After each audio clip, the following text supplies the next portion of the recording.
Welcome to Sirijallu vlogs. Please subscribe my channel. ఈరోజు మేము ఉస్మానియా యూనివర్సిటీలోని రేణుకా ఎల్లమ్మ తల్లి గుడికి వెళ్ళాము. ఉస్మానియా యూనివర్సిటీ మొత్తం చాలా చెట్లతో విశాలమైన క్యాంపస్తో చాలా బాగుంటుంది. ఏదో అడవిలో ఉన్నామా అన్నట్లు అనిపిస్తుంది. మీరు ఎప్పుడైనా చూసారా? మీరు అక్కడ చదువుకున్నారా? ఎంతో నీట్గా ఉండే రోడ్లు, చాలా చక్కని పచ్చదనం ఉంటుంది. అక్కడ చదువుకునే వేల మంది విద్యార్థులే కాక ఆ చుట్టుపక్కల చాలామంది కుటుంబాలు ఈ రేణుకా ఎల్లమ్మ తల్లిని సందర్శిస్తూ ఉంటారు. చూడడానికి పెద్ద హంగు ఆర్భాటాలతో గుడి లేకున్నా సత్యం చూపించే తల్లి ఖచ్చితంగా మన మనసులోని కోరికను తీరుస్తుంది.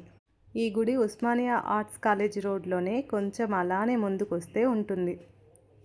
నాగదేవత రేణుకా ఎల్లమ్మ తల్లి దేవాలయం.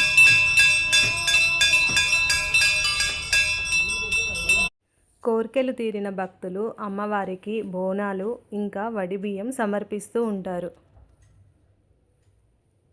ఇక్కడ బయటనే శివలింగం ఉంటుంది. దానికి మన చేతులతో పాలాభిషేక పూలు అన్నీ సమర్పించవచ్చు. నాగదేవత విగ్రహాలు కూడా ఉంటాయి. నాగదోషం ఉన్నవాళ్ళు వచ్చి ఇక్కడ అభిషేకాలు చేస్తూ ఉంటారు. పెళ్లి కోసం, సంతానం కోసం ఎంతోమంది భక్తులు ముడుపులు కడుతూ ఉంటారు.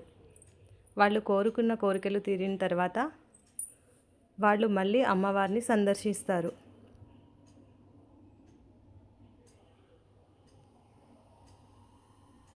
పెద్ద పెద్ద క్యూ లైన్లు, టికెట్లు, టోకన్లు ఏమీ అవసరం లేదు.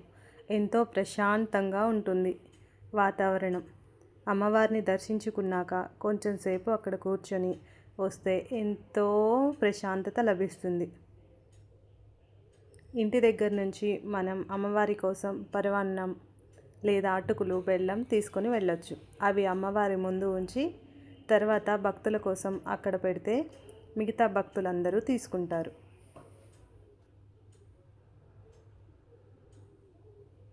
అమ్మవారి దర్శనం అయిపోయిన తర్వాత తిరిగి యూనివర్సిటీలో నుంచి ఇంటికి వస్తున్నాం. అన్నీ పెద్ద పెద్ద కాలేజెస్. ఉస్మానియా యూనివర్సిటీ అనగానే మనకి మొదట గుర్తొచ్చేది ఆర్ట్స్ కాలేజ్.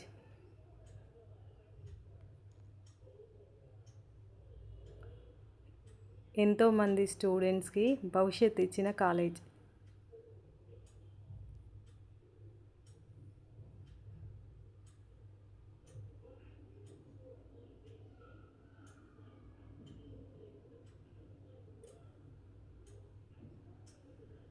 చాలా పెద్ద కాలేజ్.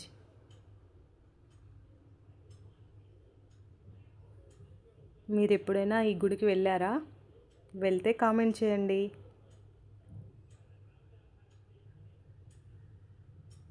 నా ఛానల్ని సబ్స్క్రైబ్ చేయండి. Like and share. Thank you for watching.